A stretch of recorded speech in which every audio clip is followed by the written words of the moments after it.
SCBF apporte une assistance technique à ses partenaires du secteur financier afin de développer et de mettre à l'échelle des produits, canaux et services financiers innovants centrés sur le client dans les pays en développement. Ils ont choisi de se concentrer sur le Bénin, le Mali et le Togo pour un premier projet dont l'objectif principal est de comprendre les résultats, les défis, les impacts, ainsi que les leçons tirées de la mise en œuvre des programmes sélectionnés. Chaque pays a évidemment ses spécificités.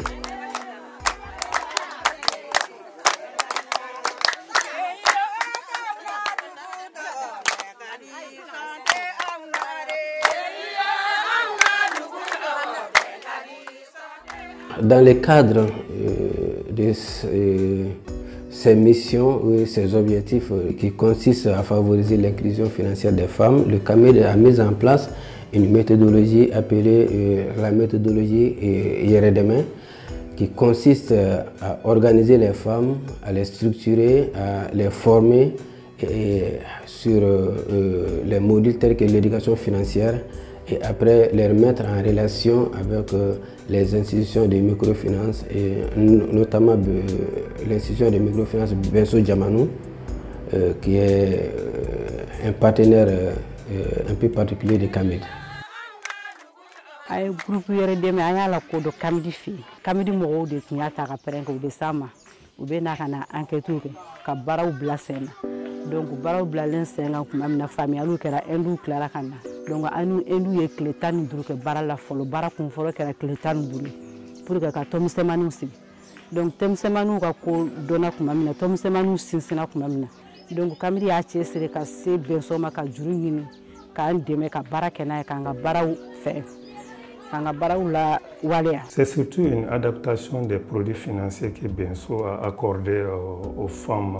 Il y a eu une réduction par rapport au taux à 12% là, au lieu de 18%. Pas de frais de dossier, ni de fonds de solidarité décès, ni la caution.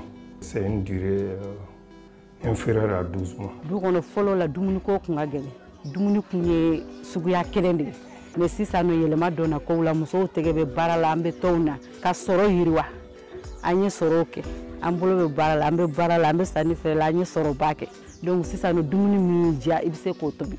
Na imbe baramina ande umbolo bala ubande ma unche ubande me donc aye ben fene sabatika ben si du konola.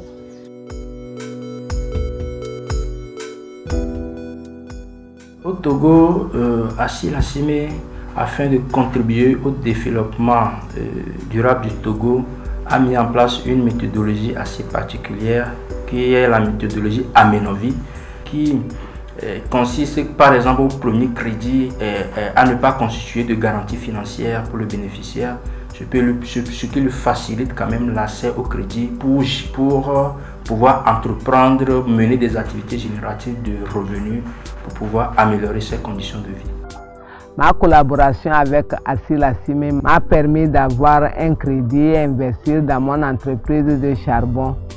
Avec ce revenu, j'arrive à subvenir aux besoins de ma famille, payer les études de mes enfants.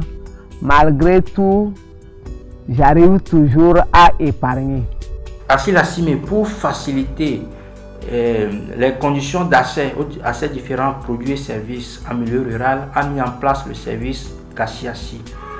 Le service Gassiassi consiste à avoir accès à son compte depuis son téléphone, c'est-à-dire le bénéficiaire depuis la maison ou son lieu d'activité peut faire des opérations sur son compte, que ce soit des opérations de retrait ou de dépôt avec son téléphone, ce qui lui permet quand même d'éviter de se déplacer pour payer encore des frais de déplacement et ça lui permet de gagner en temps. Ça nous permet de faire la transaction sans se déplacer. Même dans les marchés, nous pouvons facilement retirer, faire des achats et à tout moment retirer de l'argent et avoir un retour avec les SMS pour voir comment le compte est.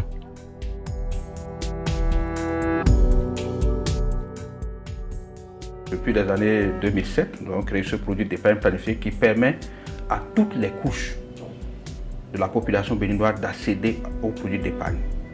Tenez, avec 200 francs seulement, vous pouvez commencer par épargner. Nous avons évolué avec ce produit et aujourd'hui, il est digitalisé. Donc nous parlons d'épargne planifiée digitale qui permet aux populations en milieu urbain, en milieu rural, de pouvoir épargner depuis leur domicile, depuis leur lieu d'activité, d'accord, d'épargner et ensuite d'avoir du crédit lié à cette épargne. Nous avons créé ce qu'on appelle la facilité sur l'épargne planifiée qui permet à toute personne qui épargne régulièrement d'avoir un crédit qui lui permet de renforcer l'activité qui lui permet d'épargner. Donc, ce qui améliore les conditions de vie de tous les épargnants. Mon activité s'est beaucoup développée. Avant, c'était, disons, un petit kiosque pour les belles africaines. Aujourd'hui, nous avons beaucoup de sièges aussi. J'ai commencé avec 2000 francs la tontine et 200 000 francs de crédit. Aujourd'hui, je suis à 50 000 par jour et 15 millions de crédits. Le produit épargne planifiée digitale et le projet CBF en particulier, il y a eu deux grands objectifs, c'est de prendre de nouveaux membres, mais également d'assurer l'éducation financière de ces nouveaux membres. Il faut dire que ces 70 000 nouveaux membres et les anciens qui existaient dans le produit ont été tous éduqués financièrement.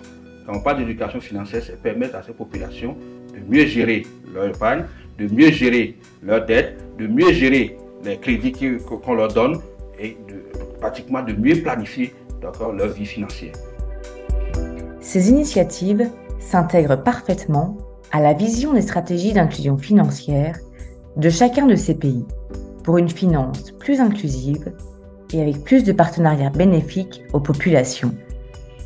La SCBF souhaite, elle, continuer à encourager et soutenir les institutions qui œuvrent pour une meilleure inclusion financière dans les pays en voie de développement, principalement en Afrique subsaharienne.